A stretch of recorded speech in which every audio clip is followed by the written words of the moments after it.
Are you leveraging 21st century technology to ensure the minimum cost and time to hire with the greatest impact to quality of hire? Are the assessment practices you have in place having the desired impact on your employment branding? Two well-known experts in the field of assessment, Charles Handler and Ken Lottie, recently discussed the topic during a webcast underwritten by Previsor. So, just by way of setting some context here, what do we really wish assessment could do for us? Well, if you think about an assessment nirvana or your ideal state in terms of an assessment program, there's really two things that everyone wishes could happen. One is it's the search for the magic question or you know, the shortest, most efficient way possible to get meaningful predictive information about a person. And then the second kind of piece is perfect prediction. I mean, everyone wishes that, you know, what a test said someone was going to do on the job was 100% accurate all of the time. Charles, I'm sure you've heard kind of desires like these expressed by clients you've worked with as well.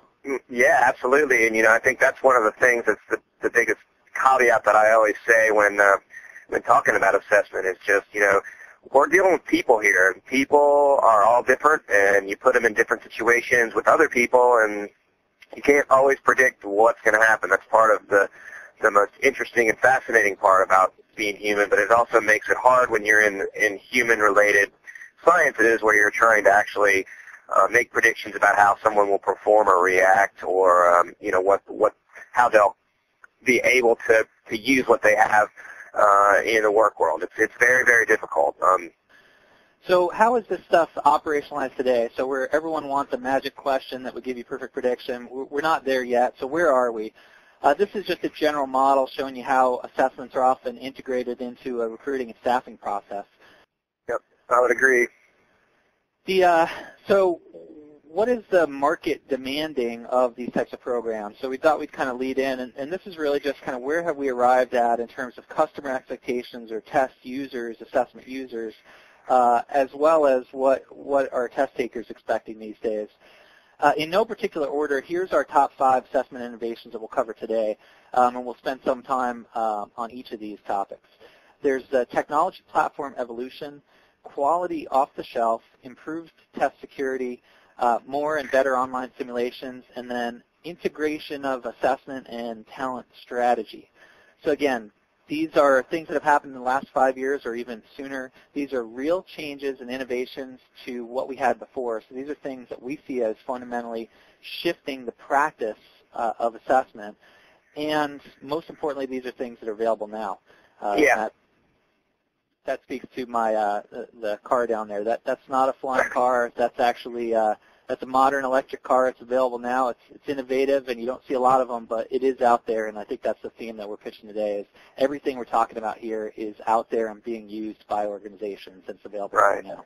And with the theme of the electric car, you know, I think it's one that we can all agree is going to become more popular. Or these things are going to become more of our reality as the years go on and the years, you know, that are really adjacent to where we are right now. So these are things that I think are all going to continue, and I think Ken agrees, they're all going to continue to be more and more relevant, and they're really going to be our reality when it comes to assessment. Well, it sounds like we're getting into some of this stuff. So what? So we've had assessment platforms that can do more and that own more of the recruiting process, and then we've also got, you know, assessment platforms that talk to other systems who are exclusively designed to manage the process. Why would anyone care about that? What's the value here? I'll just give you kind of my 2 cents, and I'll let Charles certainly opine.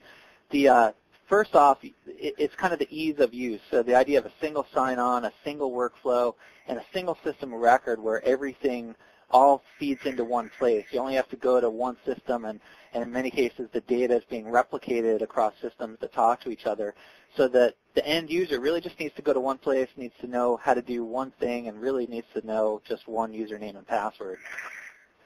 I think the other big thing here is that this opens the doors to smaller organizations to take advantage of assessment. Whereas before, if we were talking about systems implementation, you would often need a pretty large budget to start to think about those systems. Yeah, absolutely. So I think what I've seen so far, and I believe Ken agrees, is that it used to be you'd see a lot of tests out there, but they weren't very focused on any one particular job. It was mostly, okay, here's a mental ability test. It's going to tell you how someone solves problems. Of course, that's very important, but what we've been able to do over, I'd say, the past decade, from being able to just collect so much data from folks, is to be able to really start to understand what works in certain situations and not really think about, okay, how does someone solve a problem, but what does someone need to do to be able to deliver excellent world-class customer service? So what does it do then for companies? Well, as you would expect, having something available off the shelf gets you out from under the need to do a whole bunch of high-price consulting at the very beginning. So faster implementation, lower costs.